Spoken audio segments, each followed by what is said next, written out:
तारिणी सदा कार्यकारिणी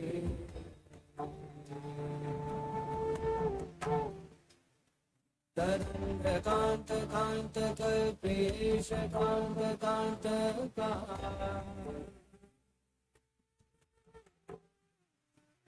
मुरारी कामचारी का हमारी नारी शिवा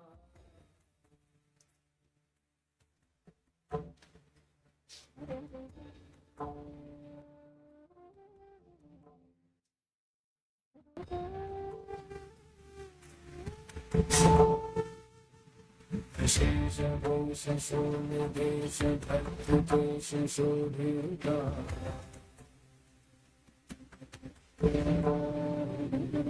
गणेश देव देश शेष निर्निमेष वेशिता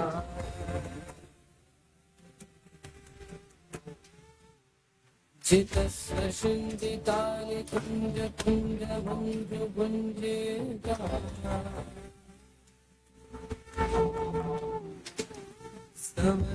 समस्तमस्तकस्थिता निरस्तकामकस्तवा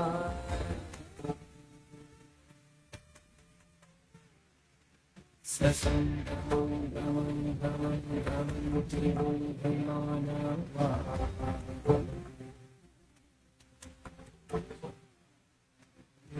विधान शुभां विहाय भाव भाव मानसा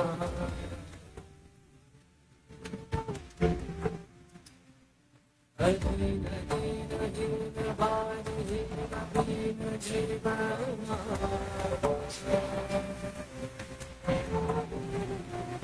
ददातु संप्रदाय शब्द संप्रदातमाशिषि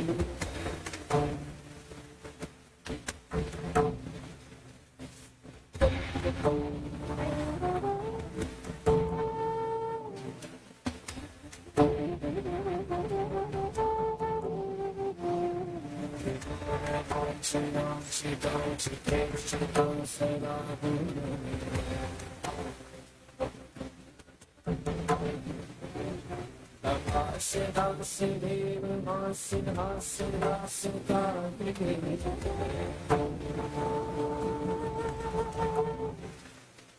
निराशयाशयाशयेश्वरी सदा वरे हंसी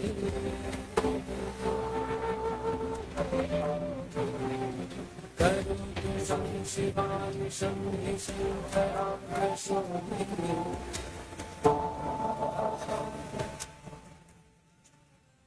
करोतु शं शिवानि शंहि शङ्कराभ्यशोभिनी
Testing 1, 2, 3.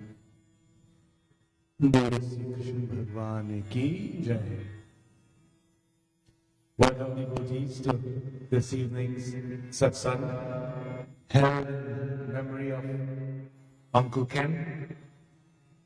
The family wished to celebrate his life and his memory by hosting this satsang session. Yesterday morning we did the yearly Bhandara as it's known. So in a ritualistic way we completed that aspect of things. And today we want to join together in a few moments of remembrance, a few moments of praise of that Supreme. Let me apologize for being a few minutes late. There was traffic on the highway, unavoidable. So it took quite a time to get here, but we are finally here.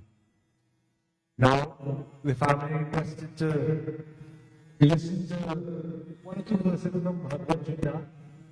We've been studying Bhagavad Gita every morning, every Sunday morning. And today we will continue one or two verses, but I've decided to do two parts. So we'll just look briefly at one or two verses, and then we will engage in some Krishna bhajan and kirtan. And then we will conclude. So an hour and 15 minutes, and then we proceed to our final havan from there. So let's begin with an opening prayer. ask you to sit up, close your eyes,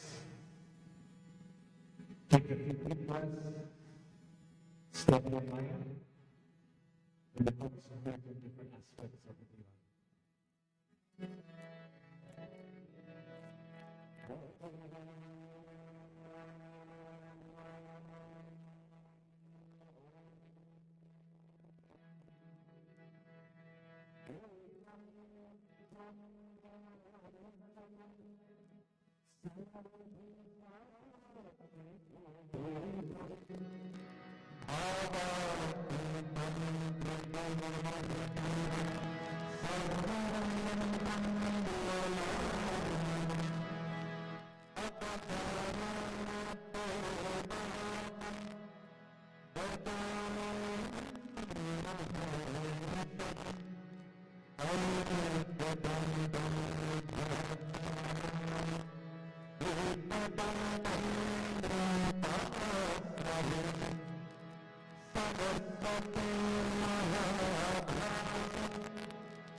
Begin looking at our Bhagavad Gita verses.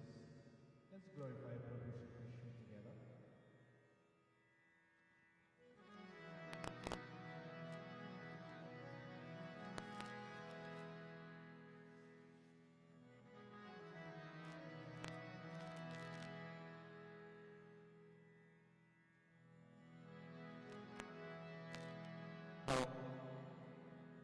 Remember this, when we engage in bhajan kirtan, it's not just a singing exercise. Nor are we here just to enjoy ourselves. Okay? So it's not a show, it's not a performance. Bhajan kirtan is a way of seeking the divine devotional needs within. So what do you have to do? It's a doing thing. So the first thing you do, what do you do with your mind? Well, you either concentrate on the form of Prabhu Sri Krishna, that Supreme Spirit in a particular form. You can repeat the mantra in your mind, Om Namo Bhagavate Vasudevaya. Or if you're so inclined and you want to meditate, then do that. But I said meditate, not sleep, okay? Because if you're tired, close your eyes, sleep away. Or what you can do is listen to the words themselves, the names, these are Maha Mantras, and chant them. Now it's not difficult, you just have to listen to what I'm singing and repeat after me. That's the essence of Kirtana. Okay? So listen carefully and don't worry if you can sing, if you can't sing, that's irrelevant. Chant the name of the divine. And that name itself, the vibration of that name will take you to a deeper internal state. You understand? Okay. So join together if you can.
have your copies here. We have some available in temple. You can pass them around. So we have been studying chapter 2 of the Bhagavad Gita. Now, shall I go through this again like I did yesterday? Yesterday morning I asked these children some questions and they did pretty well actually. I was surprised. So good kudos to you. Let's see if all of these others know. Okay? Alright. So we have different kinds of scriptures in Sanatana Dharma. Alright? And the Bhagavad Gita that we're studying, it's one particular kind of Shastra. But before getting to that, let's take a step back for a moment and let's do this little quiz. So in Sanatana Dharma, we always ask, what is the purpose of life? What's your goal? What are your goals? And as I've been mentioning, there are 4 of them that we speak about. 4 Purusharth. So this is where the quiz comes in now. What are the 4 goals of human life according to Sanatana Dharma? In other words, what's your life about? Before I ask, anybody knows? You sure you know all of them? 4 of them?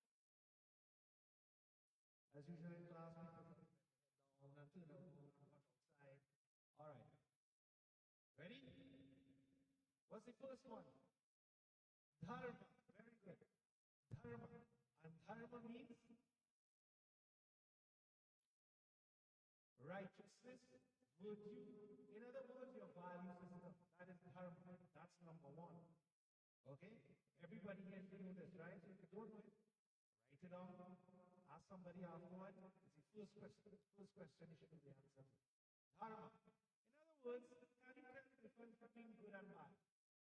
Between right and wrong? You think so? Alright, we'll come back to that. Number 2. So first is dharma, secondly is artha. And artha means good. Material things, meaning money, your house, your possession, physical things you need to live. Okay? So that's the second Purusharth. We all work to get money so that we'll be able to, satisfy our basic needs and more as well. Alright? Number 3, calm. Calm means, let's call it all these other desires we have. Psychological desires. You want to go on a vacation. You want to watch a movie. You want to go to a restaurant and eat something nice. You want to have nice experiences. So artha is you want to have nice things. And karma, you want to have nice experiences. Not so? You want to go on a cruise. Right? Why? Well, you want to have a nice experience, a good time. And especially you won't have to cook, right? From what I hear, they make all the food just go to eat the end. Unless you have motion sickness. Alright. So we have 3. Alright? So everybody with me so far. Dharma, you know what is right and wrong. So you don't go and steal somebody's money, but you work hard for your money. Secondly, artha, and third, karma, the nice things of life. Good. Is that it? Remember I said we have 4. So there's one more. Interesting. What's the 4th one? Moksha. Moksha. And what's the meaning of moksha? Let me give you one word to use. Let's call it freedom. We say liberation, yes, freedom. So you might say, hold on, come to me. I'm not in jail. Well, you think you're not in jail, but you are in a kind of a jail. I'll explain. We say moksha is freedom. Freedom from what? Freedom from samsara, this earth, this world that we're in. Freedom from the idea of being an individual person. Again, you say, hold on. You are telling me that I am not me? It's a good question to have. So in one sense, I am saying, yes, you are you, but also you are not only who you think you are. What I am saying to you is that the body is born, your body is born, your body lives, it grows old, some of us are getting old. I'm not as old as some of you, right? But you know, your joints bad, it's difficult to sit down properly, you know all the pain, disease, right? So you know what I'm talking about. And then after that comes death. Now, what I'm saying to you and what the sages are saying to all of us, you are not born with the birth of the body. You do not grow with the growth of the body. You do not decline with the decline of the body. And you do not die with the death of the body. Again, they say, but hold on for a little bit. How you could say this? Clearly, when I see someone dies, their body is going, no, they're not there. So how you could say that you are not born with the body, you do not grow with the body, you do not die with the body? Good question. So the big point here is that our sages tell us, you are not something physical. Physical, material. You know what I mean by that? What is this? This is a harmonium. It's made out of wood. Your body is something physical. What's your body made out of? Mostly water, you know that? Most of your body is water, right, Mala? The doctors and nurses are water, correct if I'm wrong, but it's mostly water, right? Some matter and also nasty stuff on the inside. It looks nice on the outside, but if you observe surgery, like I do sometimes, no, I'm not crazy. I don't go in and observe people getting surgery for work purposes. Mala, even listening would know, right? Doctors will say, you look inside, what do you see? There's a bunch of machinery there. Is that you? Is it you? Doesn't feel like that. But you feel the pain when it comes. You are the devotees, that Atma, the witness consciousness inside of all of these bodies. So with the birth of the body, that Atman doesn't just appear, it doesn't come out from, an egg somewhere. It's always there. It's presence itself, existence itself, isness. It doesn't grow with the growth of the body. So you notice that your body grows and changes, not so? I used to have hair, as I said, when you have hair. You used to look nice when you're younger. Now your face has a hang down. People want to go and get, what do you call it? Surgery, lift and Botox, lift everything back up. And then it started to pop out the other side. Right? No matter what you do, you can't fight this progression. But you, the observer, the witness consciousness doesn't change. And with the death of the body, as Krishna says in chapter 2, what happens? Is like changing clothes. That true self, which is spirit, nothing happens to it. Just a change of clothes happens. It takes on a new form somewhere until it realizes its essential nature, which is the oneness with that supreme self. So I asked the children yesterday, what happened to their father, Uncle Ken? What happened to him? Where did he go? Where did he go? In truth and in fact, devotees, he went nowhere. Because he didn't come from anywhere. Because he is everywhere. And so too you and I. We are all the same. But from a worldly transactional perspective, we say he exists in seed form. You know what his qualities that he had. And that would become embodied somewhere else. But his true nature, the nature of his soul, essence, is still there, still present. Understand? So all these things that we do in remembrance, we say the merits go to him, mean that wherever he reincarnates, the blessings will go, but also whatever we do here, the blessings will come to us. You understand? So this is the framework within which we live. All right. Now I said all of that to make one point. I know that point is, what kind of scripture is the Bhagavad Gita? The Bhagavad Gita is called a Moksha Shastra. So if I were to ask you, what's the Gita for? What is it for? Is it for Artha, Dharma, Kama, or Moksha? Which one? Moksha. Get it now? If you want money, what sort of Shastra you go to? An Artha Shastra. If you want pleasures in life, what Shastra you go to? A Kama Shastra. You have Kama Shastra and all of these things. That is for worldly pleasures.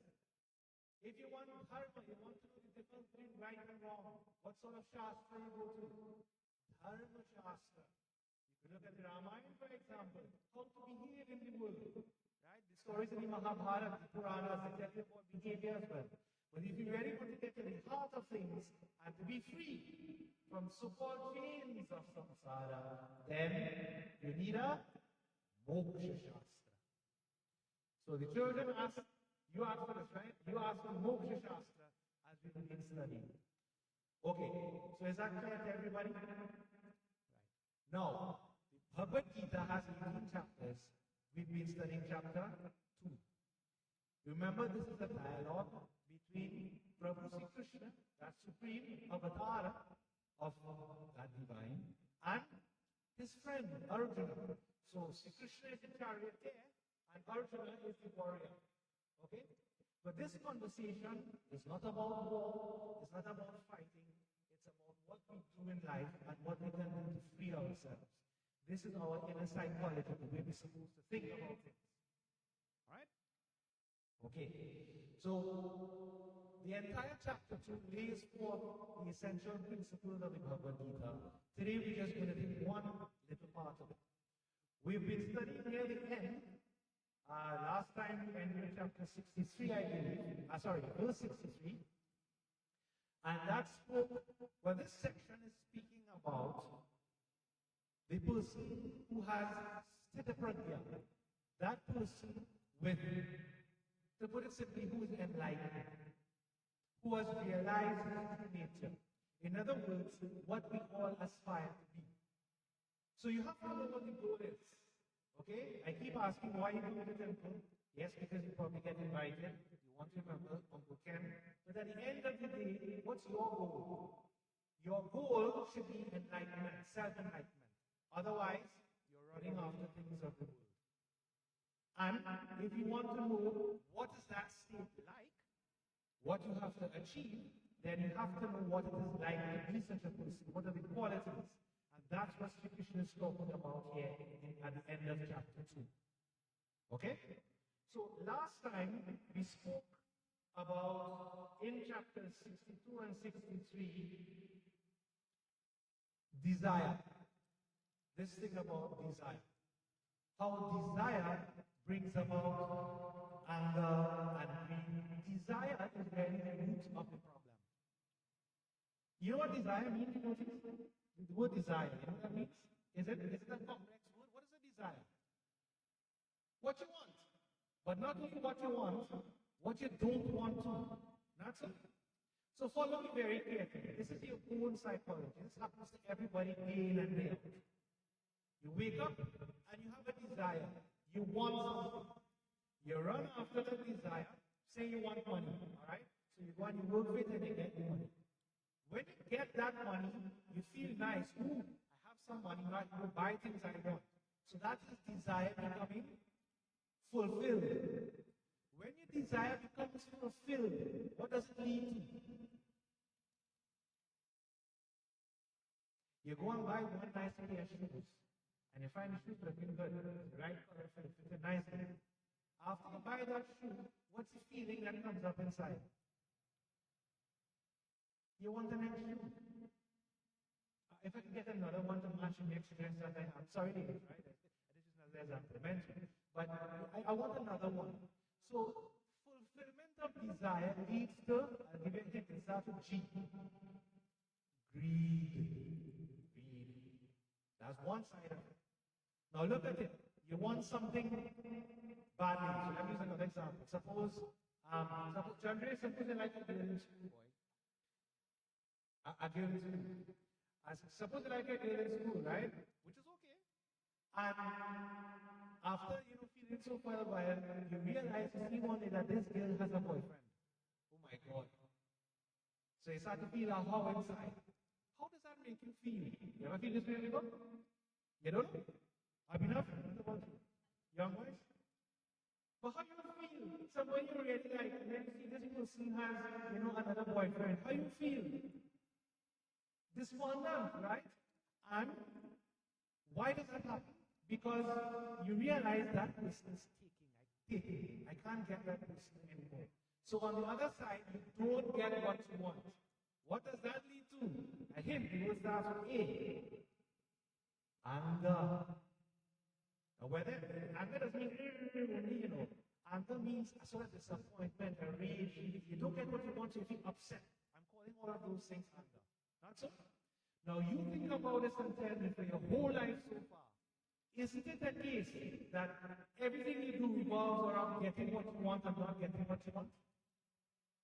Either you get miserable or you get angry and disappointed not getting what you want or losing what you have. Not so? And it will continue to happen to you. This is the trap we fall under, devotees. The trap. You buy a house, the house gets too small. You want a bigger house. You buy a car, a new model come out. You know, iPhone 13, then you had an iPhone 14, iPhone. Now I think you moved the iPhone by here, right? It says iPhone 26 and iPhone something like that. No, I saying the wrong thing. All right. So the next iPhone, the next version. You always want the next version, and this is how we all go. It's called the rat race, devotees. The rat race of life. I know the funny thing about the rat race. Everybody running the rat race, you know. But to run the rat race, what does it mean? That we all are rats. If you win the rat race of life, you're still a rat. Not so? So look at yourself very carefully, devotees. Our scriptures from Krishna says, no.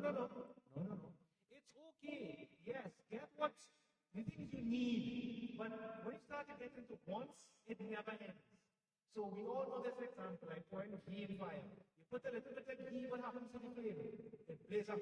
So fulfilling your desires, trying to fulfill every desire that pops in your head is like offering ghee in the fire. Our scriptures say that is not the way. No. That is not the way. Want one cookie? Cookie tastes nice. Eat the next cookie. Oh, it's better. Eat the third cookie. All right. Eat the fourth cookie. Start feeling upset. Eat the fifth cookie. Oh God, I don't like cookie no more. Eat the sixth cookie. Start to vomit. Give it a week and what happens? I want a cookie. And so you go again. The cycle devotees. We just keep running on this treadmill over and over and over and over again. You understand? Now, young people, don't get me wrong. I'm not saying don't have goals in life, don't achieve what you want. But I'm going to refer to these things as the two big problems that religion, spirituality addresses. You know what they are? Number one, the problem of suffering. And number two, the problem of fulfillment. Or let's say happiness. The problem of suffering is that this treadmill I spoke about, you can't get out of it anymore. There is no end to it. So what to do? And the second one, the problem of fulfillment, like the cookie, no matter how many cookies you eat, you will never be able to be fulfilled. No matter how much heat you offer in the fire, it's going to blaze up more and more. So how do you get permanent fulfillment, permanent satisfaction? How? So people who don't believe in spirituality or have some form of religion to fall back on, they don't have an answer. But the whole purpose of religion, the whole purpose of spirituality is to provide an answer to these two questions. Yes, our sages said, yes, there is a solution. There is a solution. What's the solution? The solution, devotees, is spirituality, meaning that realize you are not just limited in one body. My father likes to say, eat, drink, and be merry when you're dead buried. Is that all life is about? No. You are more than that. What is that? That is what you have to find out. Okay? Everybody with me? So, now today, let's just look at one or two verses that deal with what I would call the answer to these questions, peace of mind. Happiness, true happiness or peace of mind. So let's look at verse 64, 65, and 66. I will chant them. Briefly translate, read the translation according to the version I have. You read whatever version you have. And then I'll just go into the explanation. Okay? Alright, so first of all, we begin with verse 64. Sri Krishna says, Ragadvesha-viyuktestu vishayan indriyeshchar atma-vashye videyatma prasadam adhigachati. Sri Krishna says, a man of disciplined mind, let me not say man, but a person of disciplined mind who has his senses under control and who has neither attraction nor aversion for sense objects, this is raga and vesh, such a person attains tranquility, though he may be moving amidst objects of the senses. Verse 65, Lord Sri Krishna says, Prasade sarvadukhanam hanirasyopajanayate prasannacheta suryasu buddhi paryavatishtate. On attaining tranquility, all one's sorrows come to an end. Tranquility, peace of mind. For soon does the intellect of a tranquil person become steady. Final verse 66, Sri Krishna says, Nasti buddhir ayuktasya nachayuktasya bhavana nacha bhavayatah shantir ashantasya kuta sukham. A man of uncontrolled senses has no spiritual comprehension. He has no capacity for meditation either. For the unmeditative, there is no peace. And where is happiness for one without peace of mind? Bole Sri Krishna Chandra Ki Jai. What is Sri Krishna saying here, devotees? The lesson for us is simply this. What causes your mind to be disturbed all the time? So how many of you here can say truthfully to me that you have peace of mind at all times? Raise your hand and listen. Peace of mind at all times. No? If not, then why not? Why not? What is the cause of you losing your peace of mind? Any answers?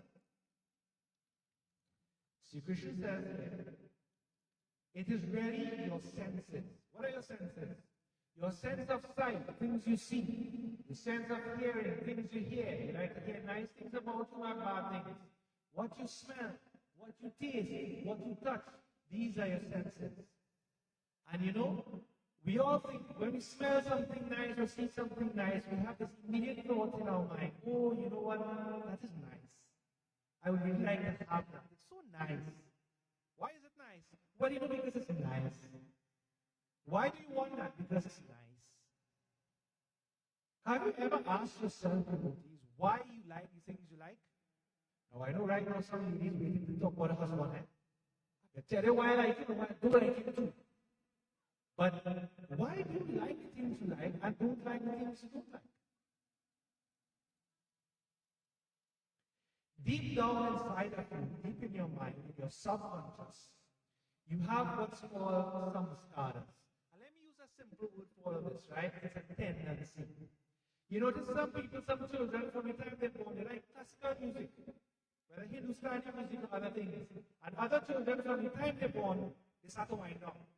Whether me my wind up, right? Trinidad, Carnival, they like Shakti, they like this, that. I'm not saying anything is inherently wrong with it. I'm saying your propensity to certain things.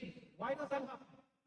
Some children, look at them when they're small. They can come, big people to it, they come to them and say, sit quietly and pray. Don't jump around. They're okay. Others, they like this. They jump in. They can't stay quiet. Right? They try and they pray or they say, ah! They look so. You see a man shout outside, hey boy! Like, they can't keep it together. They can't keep it under control. Why is that?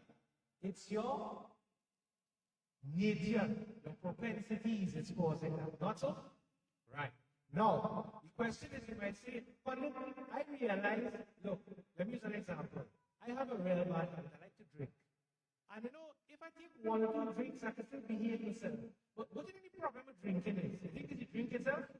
We could use alcohol as an antiseptic. Anything, we can use it for good.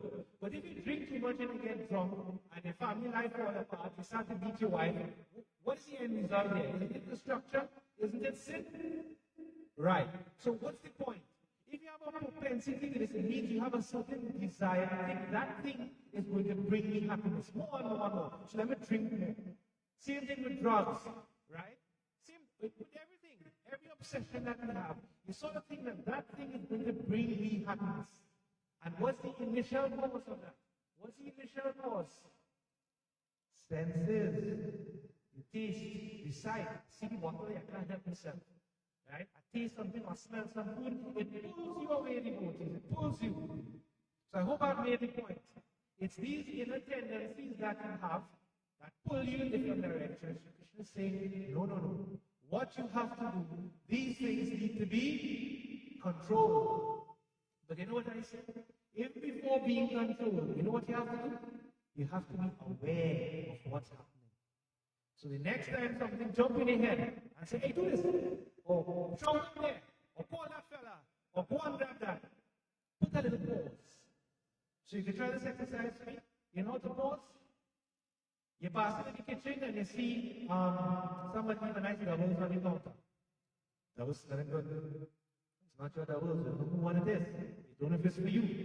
Instead of eating double, wait a little bit, ask around, is this anyone's doubles? Could I get it? Everybody knows what a double is. What is a double, right? What is the English word for doubles? How to put that down so everybody, international audience will understand. Chana sandwich? Huh? Chickpea sandwich. Is that what? No. Chickpea sandwich. But you understand the point, right? Put a little pause and observe what is going on inside of you. You're diabetic and you see a chocolate on the counter. The chocolate calling you. You go and lie down, but you only see the chocolate in your mind. Why? The senses, devotees. The senses are not really here, no. The origin of the senses is really in your mind. In your mind. Why? If you dig, it comes to this place where that thing is going to bring me some pleasure.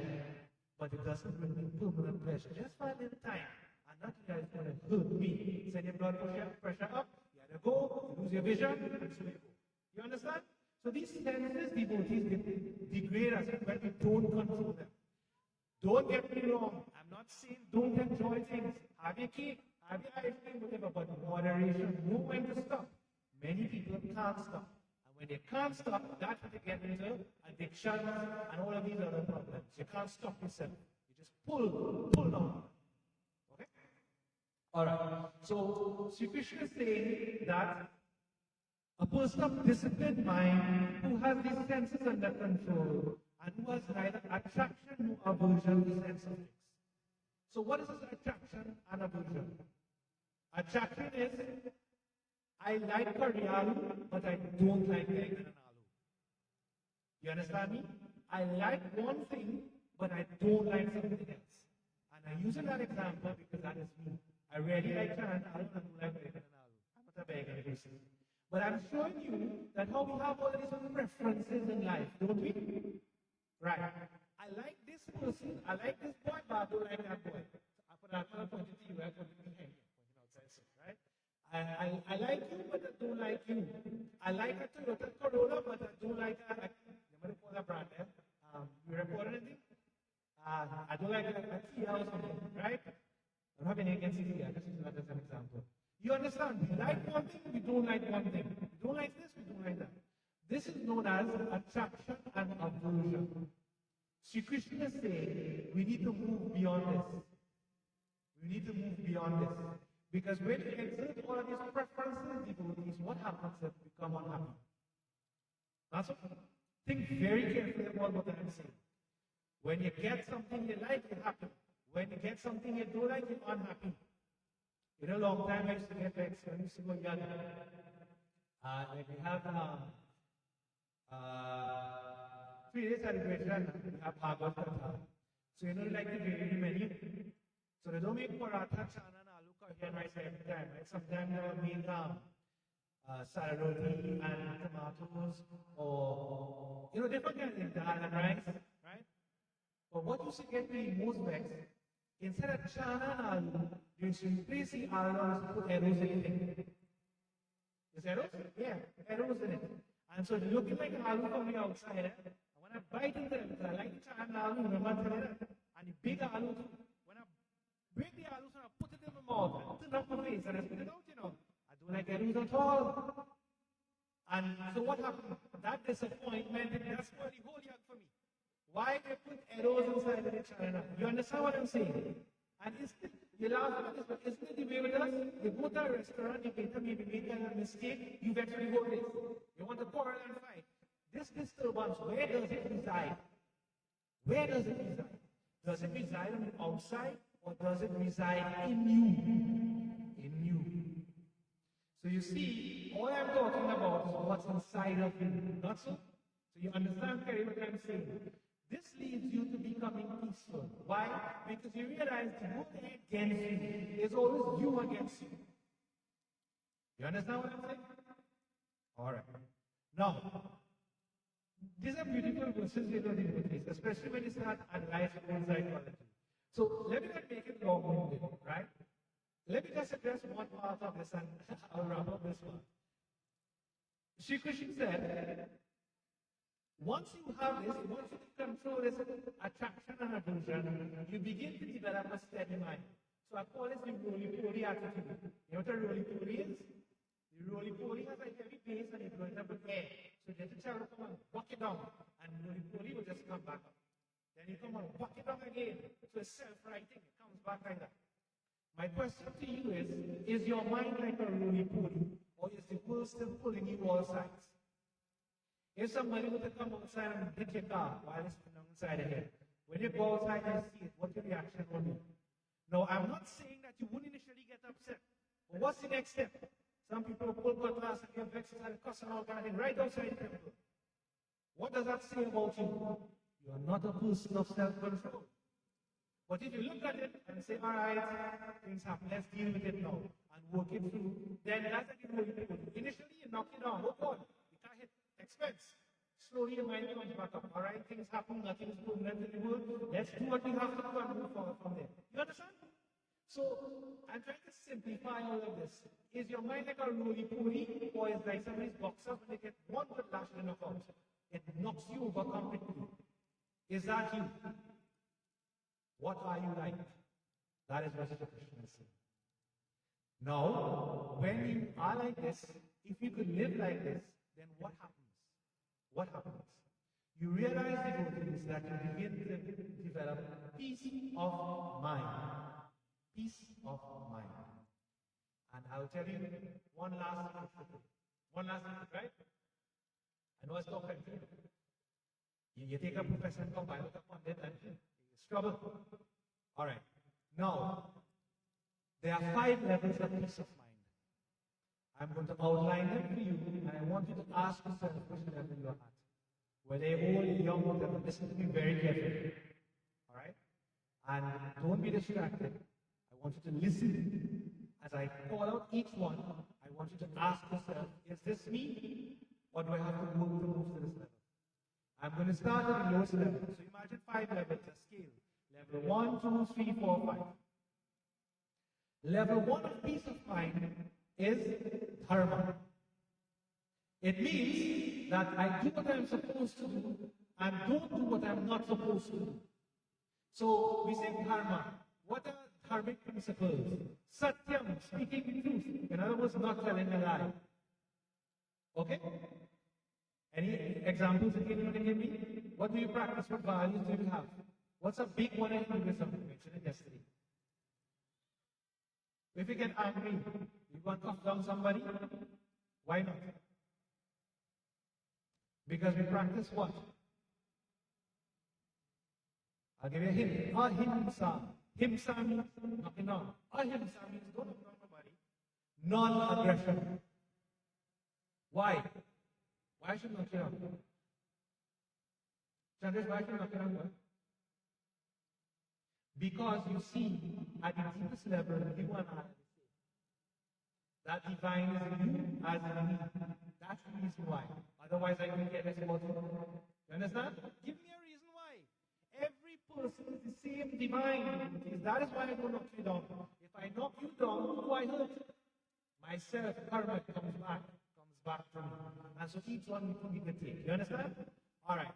So now I'm going to ask, how many of you would I think? How many of you think that you live a dharmic life? You do all the things you're supposed to do and avoid the things that you're not supposed to do most of the time. Raise your hand and listen. At least you try. Raise your hand and listen. You try. Right. If not, fix it. You have not seen what in this, And spirituality not hard, you know. You know, come all kind of excuses, but this, but that, but that, but the government. No. Nobody but you. If you're not doing it, fix it. You're not living a spiritual life, you're married, but you're playing the fool, fix it. You have children, you're not doing responsibility, fix it. Alright? You're there for making excuses over. People have to come all kind of thing for you not doing your duty. Dharma comes first. So we can't talk about yourself and God and all kind of thing, and you're not living a dharmic life. Foundation, level 1. You're saying, oh God, boy, if that's level 1, what's level 2? I'll tell you level 2. Level 2 is what Krishna is referring to here called Nishtha. Nishtha. So after you're doing what I have to do, say, Baba, that's enough. It is not enough. You can, some people think, I can live a good life and that's all you do. I'm saying, no, that's not all you do. You're still going to find yourself in problems. You need to move to level 2, which is Nishtha.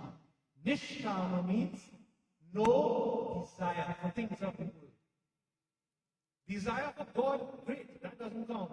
But desire for things of the world, a better shoe, new car, better job, keep fighting for more and more and more, you ain't going nowhere.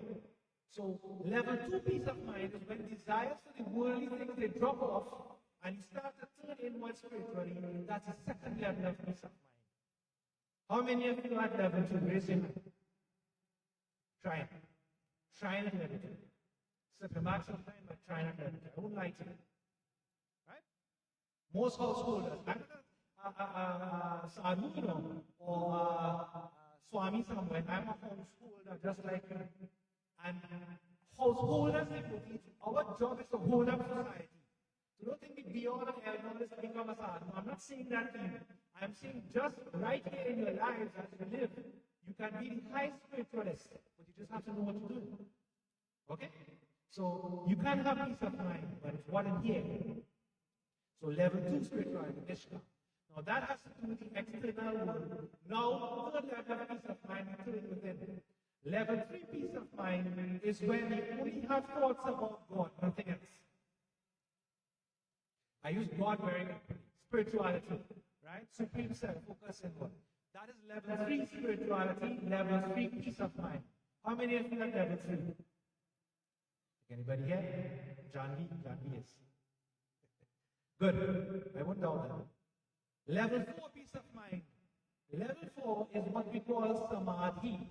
When your mind is totally quiet. Peace of mind. No movement of the mind, no vrittis. Yoga sthiti vritti. Nirodha. Which means that the fluctuations of your mind is stopped. So the mind is moving, the mind is the cause of trouble. Our scriptures say, Mana eva manushyanam karanam bandha mokshayoho. Your mind is the cause of whether you are in bondage or you are liberated.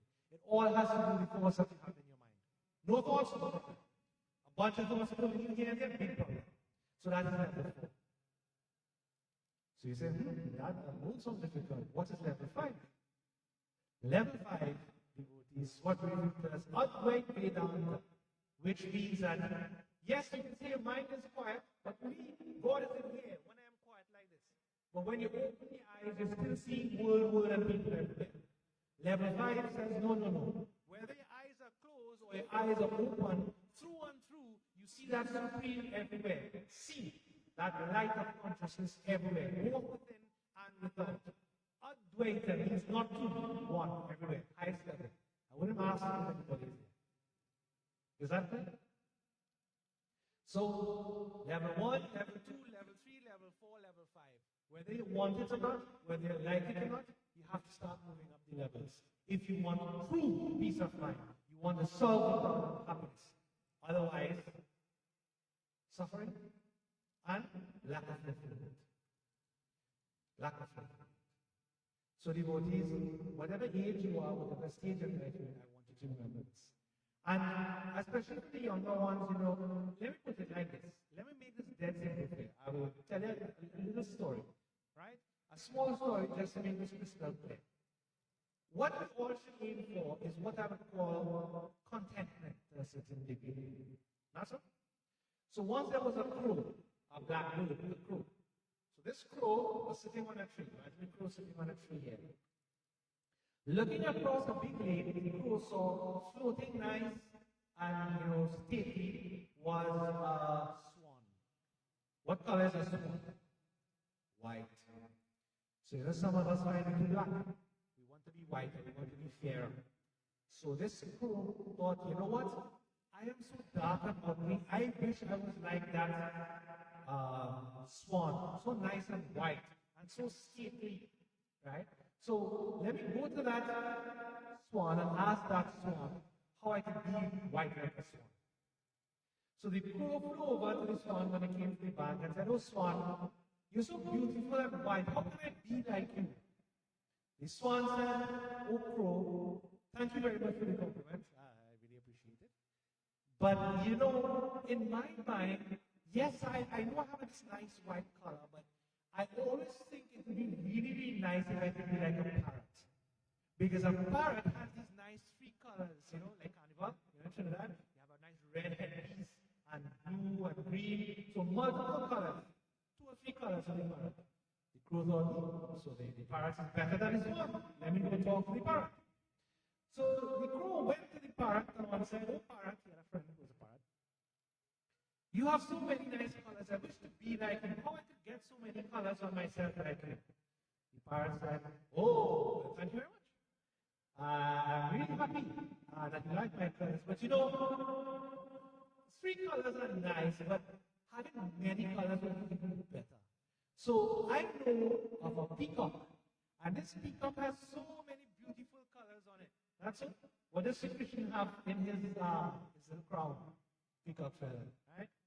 That means something else, eh? Don't get it right. That's a different story. I want to be like the peacock because the peacock is so stately, has so many nice colors. So this crow said, "Aha, I know of a peacock.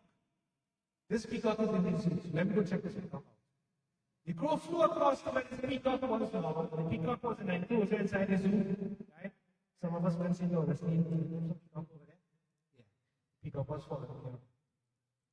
But enclosed, you have to keep them locked up, otherwise peacock will get away. The peacock said, "Hello crow, how are you doing?" The crow said, "Hello peacock. I'm so amazed. Look at those beautiful colors you have on you. I want to be just like you, all of those colors. Could you teach me how to get so colorful? I want to be like you." The peacock said, "Well, thank you very much. I really appreciate it, that you like all these colors, but I must tell you, Mr. Crow, that I actually really, really, really want to be like you." And the crow said, "But what? Why do you want to be like me, a black, ugly creature like me?" Then the peacock said, "I have all these colors on me, but look what they've done to me. These colors have become a burden. They took me and they put me in the zoo. They locked me up. I can't go where I want, do what I want. You could fly around and talk to whoever you want. I am trapped here. Therefore, I want to be like thee. I want to be free." See? And then the crow said, "Very, very good point." He flew away and he thought to himself, "Look at me. I thought I was too black. I want to be like the swan. The swan wants to be like the parrot. The parrot wants to be like the peacock. But the peacock wants to be like me. Who's the best one here? Me. Because I am always free." So you see, devotees, what's the lesson behind the story? We always want to be like somebody else, especially now. They're not as happy as you know. They're probably less happy than you are. All these burdens of all of these things. People, cameras always up in the face. They can't live life. You feel money and fame brings happiness? Not the permanent kind. Not the permanent peace of mind.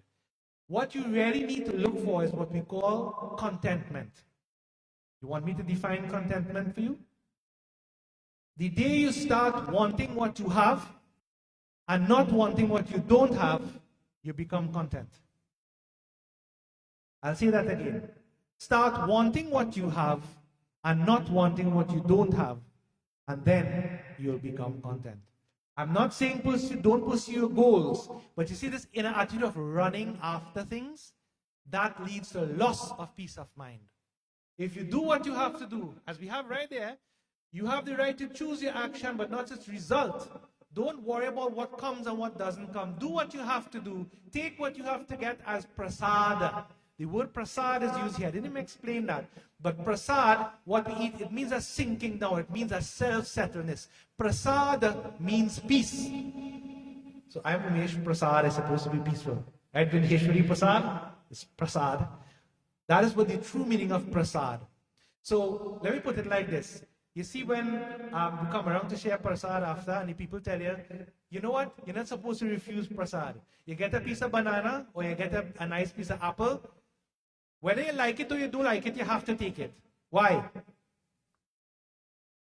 What does it represent? See what our ancestors were trying to show us? Whatever comes your way in life, treat it as prasad. God said you need to have this, I accept it and I take it. Whether I like it or I don't like it is inconsequential. My son do what I want, my son don't do what I want. The world go how I want, the world don't go how, it doesn't matter to me. All of that is prasada of the Lord. This is about making your life as a puja. Understand? So devotees, all of these subtle points we just teased out from just those 1 or 2 verses. But you see, Gita is not about just reading and clapping and singing and then you're happy, eat some food and you go home. It's about life itself. It's about who you are. Okay? So, remember I told you children, your father, for some reason you all ended up here, right? Your father, the last few months of his life, and he left you here for a reason. This is knowledge that you have to get. You are under, we are like your caretakers. This temple here, all of us. And this knowledge, it comes to you when you are ready for it. So listen to it carefully, live your life, keep these things in mind, and you would see the world would never get to you. It would never get to you, no matter how young you are. So it's good that you asked to listen to the Bhagavad Gita. Excellent. Try to imbibe the principles, and as we say, don't just worship the Gita, don't just worship the Ramayana, but you want to live the principles. Use it. It is meant to be used. This is Gyan, knowledge. Okay? Okay, devotees. Bole Sri Krishna Bhagwan ki Jai. What I'll do, it's almost 4 o'clock, so let's end up with a bhajan or two in glorification of Prabhu Sri Krishna. What I will do one bhajan that I've learned from my father and my father's father, my Aja, who was also Kuken's guru, Pandit Hari Prasad. So we will do that. It's a synopsis of the entire Gita in simple form. Then we can prepare for the final Havan. We'll have another kirtan during that time, and then we'll join Pandit Atma for our final Havan. Let's join together.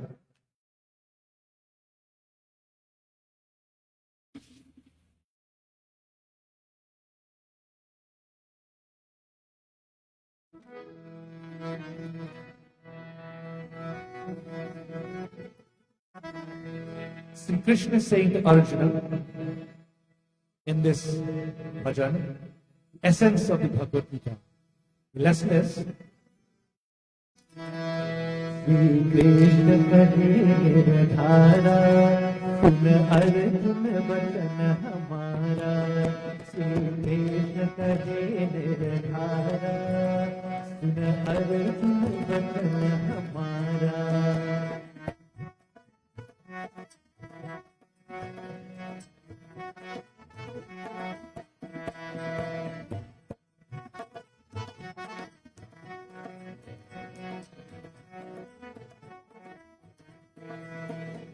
यह जीव सदा विनाशी सुख रूप स्वयं प्रकाशी यह जीव सदा विनाशी सुख रूप स्वयं प्रकाशी जर देह कुचेतन हारा जर देह कुचेतन हारा सुन अर्जुन वचन हमारा श्री कृष्ण कहे निरधारा.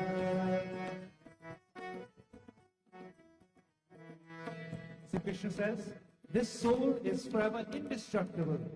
It is of the nature of bliss, of divinity, although it inhabits this temporary body. Listen, Arjuna. Gym वस्त्र पुराण उतारी पहले नबी नर नारी, हिम वस्त्र पुराने उतारी, पहले नबी नर नारी, हिम जीव शरीर गुबारा, हिम जीव शरीर गुबारा, सुन अर्जुन बचन हमारा, फिर कृष्ण कहे निर्धारा।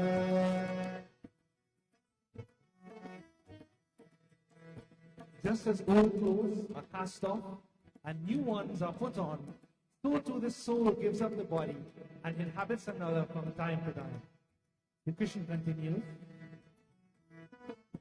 Manika kim dore aghare, tim sab jan mor sanhare.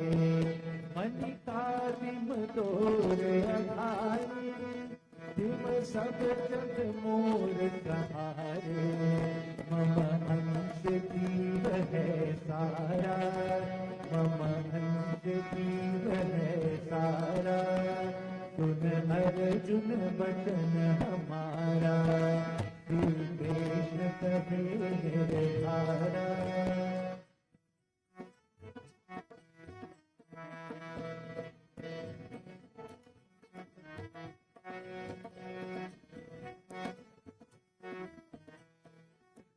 यह नश्वर तन फिर नाही, क्या सोच करे मन माही। नश्वर तन फिर नाही, क्या सोच करे मन माही। ब्रह्मानंद है रूप तुम्हारा, ब्रह्मानंद है रूप तुम्हारा, सुन अर्जुन बचन हमारा, श्री कृष्ण कहे निर्धारा, सुन अर्जुन बचन हमारा, सुन अर्जुन बचन हमारा, सुन अर्जुन बचन हमारा। And so Sri Krishna concluded, devotees, just as a thread strung to a jewel exhibits its beauty, so too all seek some sort of support in this world. But the true support is realizing, I am part and parcel of everything. Aham Brahmasmi. This body is destructible, it is not permanent. Why do you allow the mind to become worried over it? Why worry, devotees? Why worry? Be happy. Your nature, your true nature, is that of divine bliss. Bole Sri Krishna Chandra ki Jai. We'll make preparations for our final horn.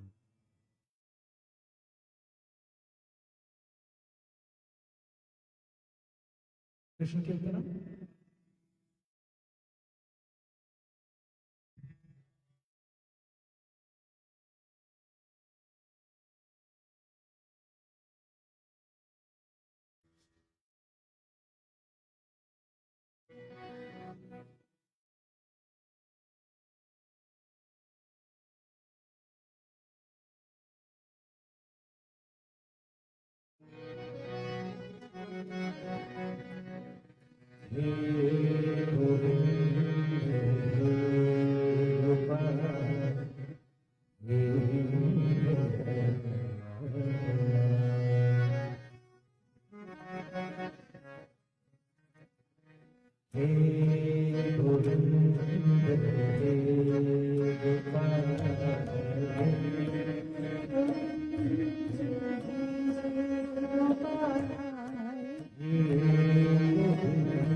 Bol Sri Krishna Chandra ki Jai. We'll join together with the Dharma for final Havan.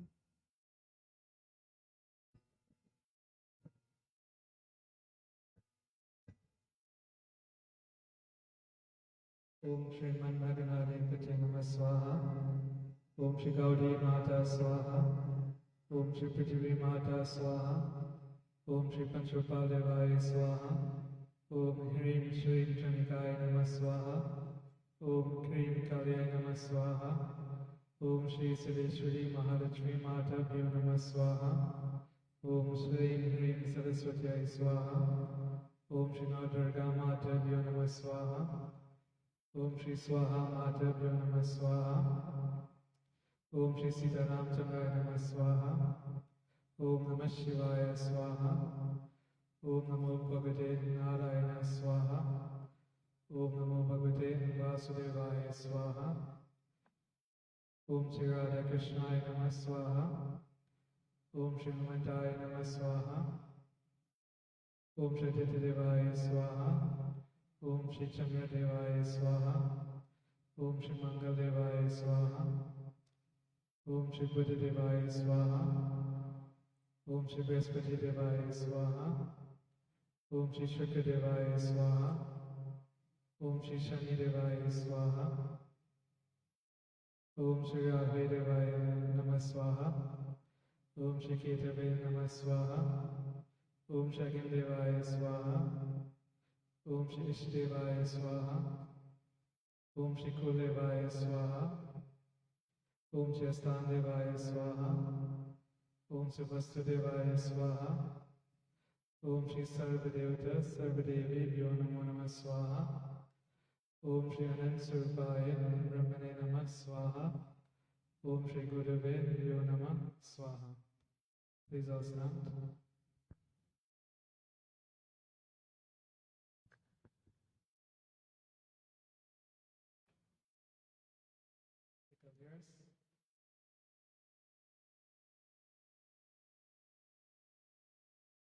Om Namah Shivaya Cha, Nayo Bhavaya Cha, Namah Shankaraya Cha, Namah Shivaya Cha, Shitaraya Cha, Om Namah Shivaya.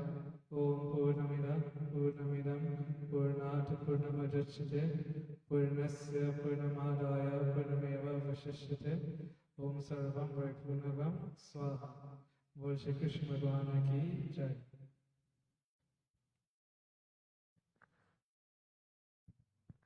We join together in our devotees because of speaking of the experience in Bhagavad. Let's do Bhagavad Arati. So we join together as the Srutas perform the Arati.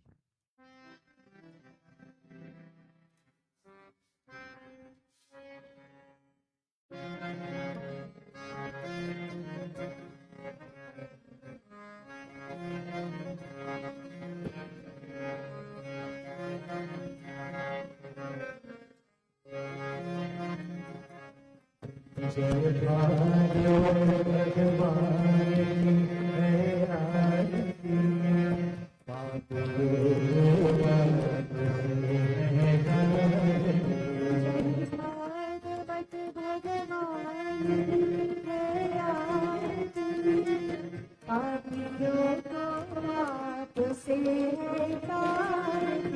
भगवान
की है आरती पापियों को आप से है तारती जय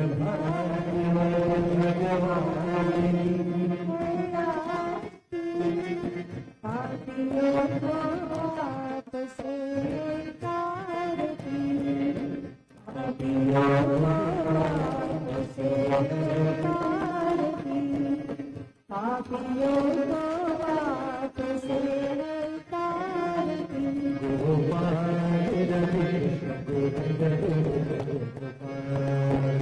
Gopal Krishna Govind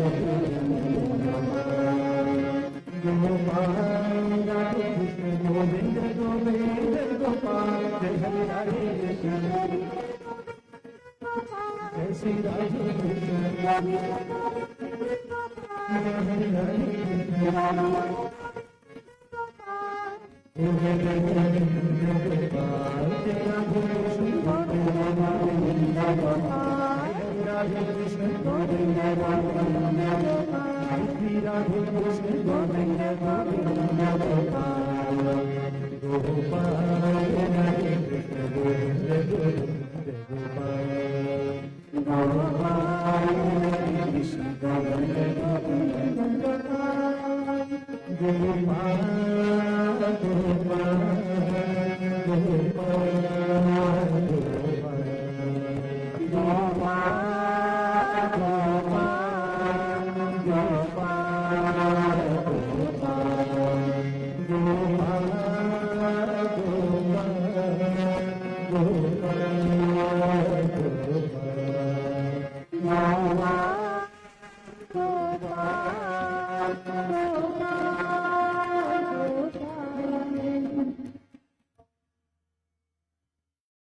We join together in closing prayer.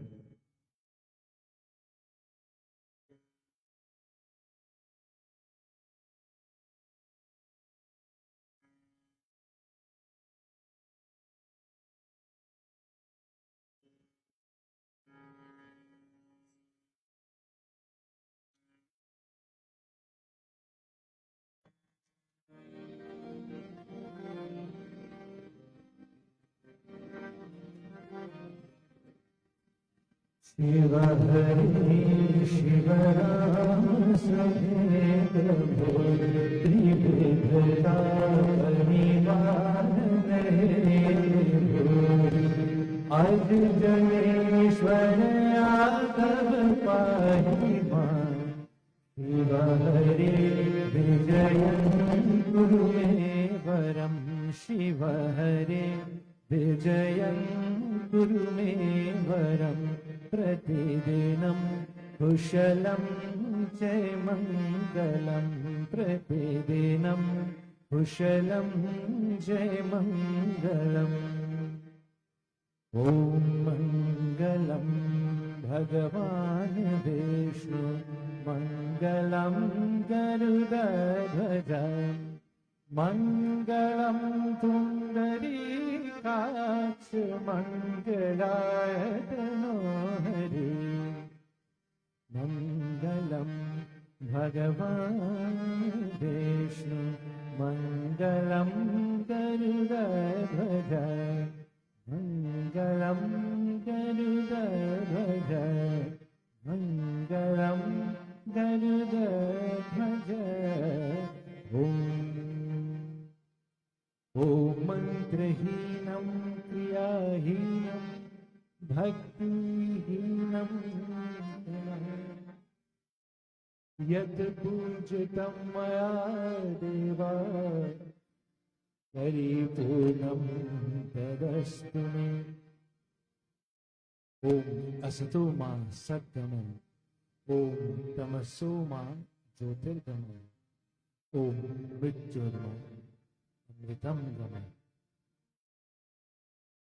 ॐ त्वमेव माता च पिता त्वमेव त्वमेव बन्धुश्च सखा त्वमेव त्वमेव विद्या द्रविणं त्वमेव त्वमेव सर्वं मम देव देव ॐ शान्ति शान्ति शान्ति हरि ॐ हर हर महादेव, हर हर महादेव, हर हर महादेव। बोले श्री गजानन स्वामी की जय, आर शक्ति दुर्गा माता की जय, उमापति महादेव की जय, बोले श्री कृष्ण भगवान की जय, बोले श्री सत्य सनातन धर्म की जय।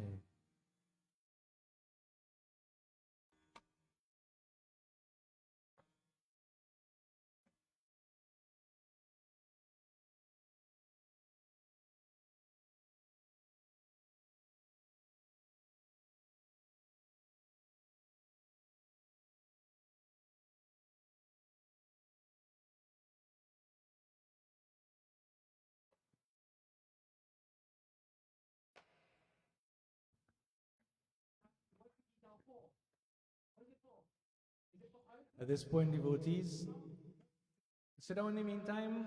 We will have announcements by the chairperson of the management committee, and then you do your final part. Okay? Anybody want to say anything?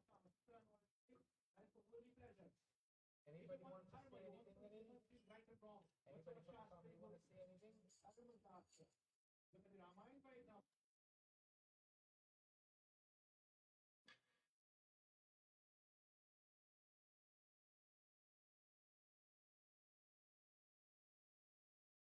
Give them a microphone. Come use the microphone over here now. No? All right. We don't hear good, you know. Come and use it over here. It's the same thing instead of shouting from there. Oh, just pass the mic for them over there. Just use the microphone. Yeah, celebrate. Jai Sri Ram, everybody. To Pandit Atma, Pandit Umesh, thank you so much. Welcome everyone who've been here with us in the celebration of Uncle Ken's memory. Just want to say thank you for all who took part in helping us prepare for today. A special thank you. Okay, Sita Ram, everybody. Okay, I'll pass over to the chairperson now, Deepak. All right, Sitaram, y'all. Just want to thank everybody again for coming out this evening. Good to see everybody, keeping the tradition alive and being part of the community and coming out to support the Budu family. And I just wanted to say thank you. And the Budu family have provided bhojan for everyone, so please feel free to partake. And I just want to say that service would be next on the 16th, November 16th. So that's when we're scheduled to be here. And do we have anybody sitting for puja then? We'll organize, I don't know. Okay, yeah. Committee. If anybody wants to volunteer to sit down for puja on the 16th, please talk to any one of us and we'll be glad to accommodate. All Just right? remind everyone who's the management committee again. It will take some time for everybody to Yes, remember. yeah. So the management committee includes myself as the chairman, Auntie Vindra as vice chairman, Rishma as which Secretary, secretary, wave, right? Yeah, Reshma, secretary, right? That is Reshma. Uncle And Steve Neela, and Neela as PR, right? Yeah, and Uncle Steve as maintenance. And religious officer. Yes, and religious officer, Roger. Right. Sorry. Just Put you on the catch spot. No problem. So yeah, you could see any one of us, and we'll be glad to help. Also, yeah, if you have any suggestions or comments or questions or anything, yeah, seek any one of us out, and we'll be glad to help as well. All right, Sitaram, everybody. Thank you very much, Deepak.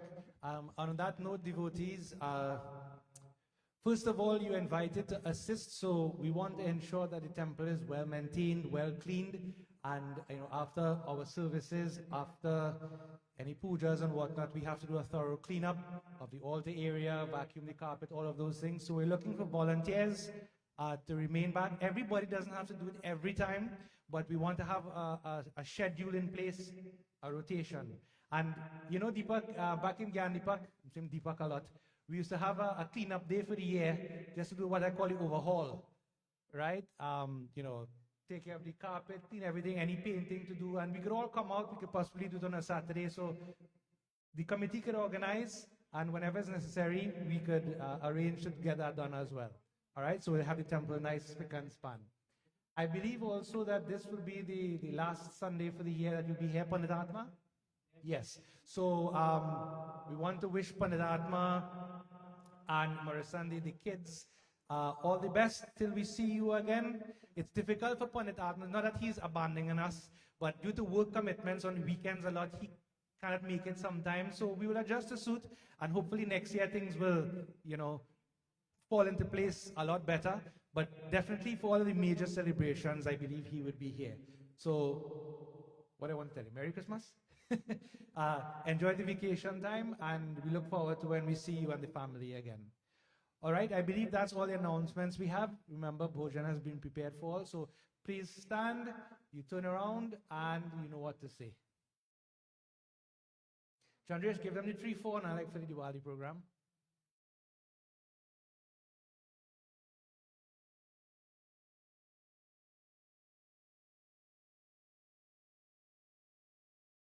Jai Sitaram. Blessings to everybody. See you all next day.